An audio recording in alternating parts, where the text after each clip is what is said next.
hindi ko alam po. Talagang puputok yan. Kaya sir, diba? Pag hinawakan mo, puputok talaga. So, huwag niyo masyadong hawakan. Para hindi puputok. Nagagalit dito, may sarili dito buhay. May pressure kasi yan eh. May pressure po. Kasi, then, squeeze natin yung lever. Pag tapos na pumutok. Hindi sir, squeeze pa lang. Mapuputokin pa lang natin.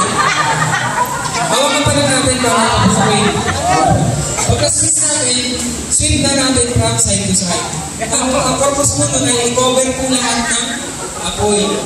Hindi lang po siya sa isang direction na matutok. Kailangan makover mo siya, ibang purpose mo. So yun para po, tipas, word na matandaan natin para sa gamitin. Ano po ba yung kailangan natin gawin? O tandaan sa paggamit ng fire extinguisher. Unang-una, tatlo lang po yan. Yung safety, yung distance, at yung right direction. Sa safety, syempre, safety ng gagamit. Safety ng responder.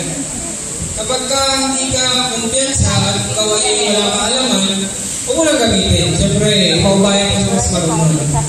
Kasi halimbawa, gumamit ka niya, ay hindi mo alam yung laman niya, nakibali ka po, ay hika ka pala, ako pa yung ma-rescue. Yan.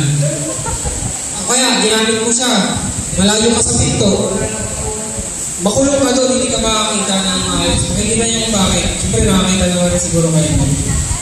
Yung safety next, yung wind direction, kapag saan pa po kayong hangin, doon ka sa likod pupunta.